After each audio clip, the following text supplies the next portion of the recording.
भारत में कितनी गर्मी पड़ रही है। लोगों का घर से बाहर निकलना मुश्किल हो रहा है। दिल्ली में इतना तापमान कभी नहीं देखा। हमने कभी नहीं देखा कि तापमान 50 डिग्री क्रॉस कर जाएगा। राजस्थान के चुर में टेम्परेचर 54 डिग्री को टच कर गया है। उत्तर भारत का ज़्यादातर हिस्सा हीट वेव की चपेट में है। लगातार बढ़ती हुई तपिश से लोगों का जीवन अस्त व्यस्त हो गया है। सऊदी अरब, ओमान, सूडान और अफ्रीका के देशों से भी ज़्यादा गर्म भारत है। इस साल तापमान ने 100 वर्षों का रिकॉर्ड तोड़ दिया है। इस वीडियो में हम हीट वेव के सॉल्यूशन पर भी बात करेंगे। सूरज की गर्मी भारत को गरीब बना रही है।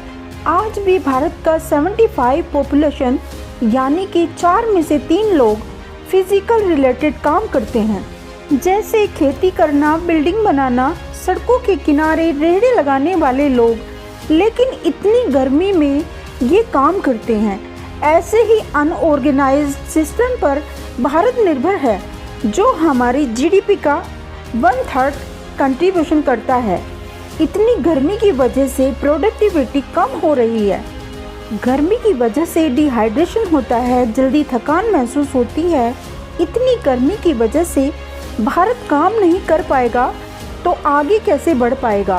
आंकड़े बताते हैं कि हीट वेव से 20 करोड़ लोग शिकार हो सकते हैं। हीट वेव से लोग बीमार हो सकते हैं, यहाँ तक कि मौत भी हो सकती है।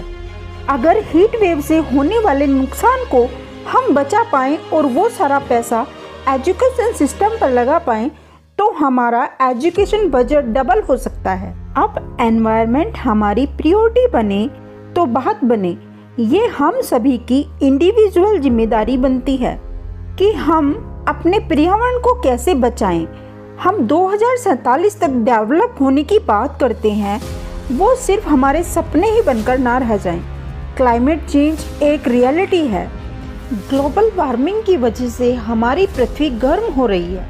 उसके गर्म होने का कारण ह्यूमन एक्टिविटी, जो ग्रीन हाउस गैसेज हैं, उनका यूज ज़्यादा हो रहा है।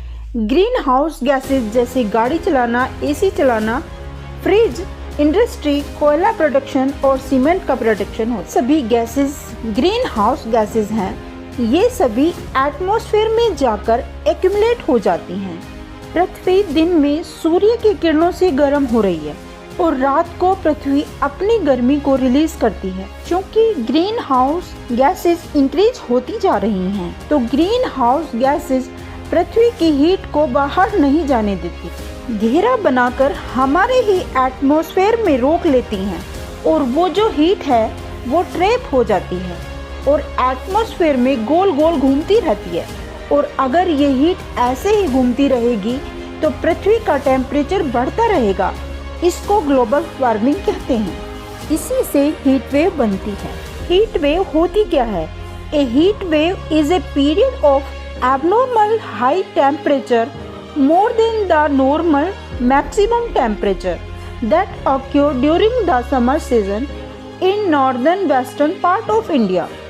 एसी चलाना शॉर्ट टर्म में एक सॉल्यूशन हो सकता है, लेकिन लॉन्ग टर्म में ये एक प्रॉब्लम बन जाएगी जो हमें महंगी पड़ सकती है। एक स्टडी के अनुसार आज की मॉडर्न बिल्डिंग का तापमान पुराने घरों से 5 से 7 डिग्री तक ज़्यादा होता है। अब हम सॉल्यूशन पर बात करते हैं। अगर बढ़ते टेम्परेचर को कंट्रोल करना है तो हमें अंधे होकर वेस्टर्न को कॉपी नहीं करना। हमें वेस्ट से जो नहीं सीखना चाहिए हम वो ही सीखते हैं। शहरों में बड़ी बड़ी कांच की बिल्डिंग, जिन पर सूरज की गर्मी रिफ्लेक्ट होकर डबल इफेक्ट डालती है, ये हम सबको समझना होगा। हमें अपने माइंडसेट को चेंज करने की जरूरत है। हमारे गुरुकुल में बच्चे को सिखाया जाता है कि अपनी लाइफ में पीपल का पेड़, इमली का पेड़ और 3 आंवले के पेड़ और 5 आम के पेड़ जरूर लगाने चाहिए। एक आम का पेड़ अपनी लाइफ में 271 टन ऑक्सीजन प्रोड्यूस करता है और 81 टन कार्बन डाइऑक्साइड अपनी तरफ खींचता है। ये उतना ही कार्बन है जो 5 एसी 1000 घंटे चालू रखने पर होता है। समर में हम सभी आम खाते तो खूब हैं, पर लगाते कितना है? नेचर से जो हम लेते हैं उसे वापस नहीं देते। हम लगातार प्रकृति के साथ बुरी तरह से छेड़छाड़ कर रहे हैं। हम अपनी प्रकृति से कितना कुछ लेते हैं, पर देने के नाम पर क्या करते हैं? कुछ नहीं। इसलिए हम सभी का दायित्व बनता है हम पेड़ लगाएं।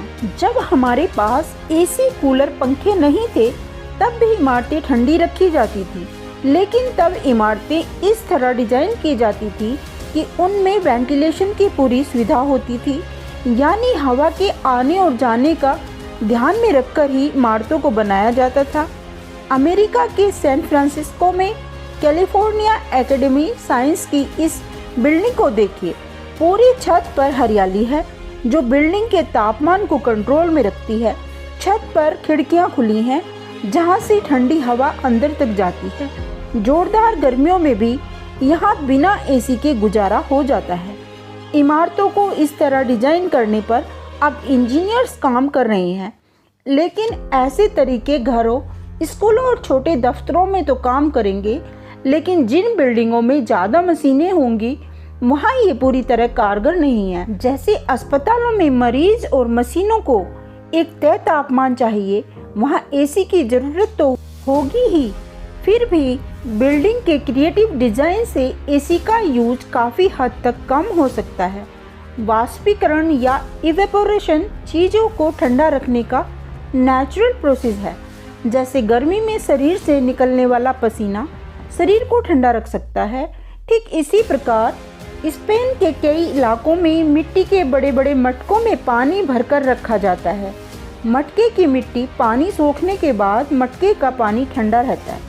रोम और मिस्र में भी इसी सिद्धांत को आर्किटेक्चर में भी अपनाया जाता था। अरबी आर्किटेक्चर में मसारबिया भी एक ऐसी अच्छी मिसाल है। लकड़ी की बारीक जालियों को मसारबिया कहते हैं। इनके पास मटकों में पानी रखा जाता है। जालियों से आने वाली हवा ठंडे मटकों से टकराती है तो पूरा माहौल ठंडा हो जाता है। इसके अलावा घर के खुले हिस्से में होज या फव्वारा लगा दिया जाए और उसके पानी की फिटिंग इस तरह की जाए कि ज़्यादातर हिस्सों में पानी फैल जाए। जब हवा इस पानी के ऊपर से गुजरेगी तो हवा ठंडी होगी। पहले जितनी भी इमारतें हैं उन सभी में बावड़ी, फव्वारे और होज खूब देखने को मिलती थी। इन सभी का मकसद इमारतों को ठंडा रखना था। ग्रीन कॉरिडोर बनाकर 5 डिग्री तक तापमान कम किया जा सकता है। एसी का इस्तेमाल ऐसे ही जारी रहा तो वो दिन दूर नहीं कि गर्मी के आलम में एसी भी दम तोड़ देगा। इसलिए समय रहते जागरूक हो जाइए। वीडियो अच्छा लगे तो लाइक, सब्सक्राइब करना प्लीज़।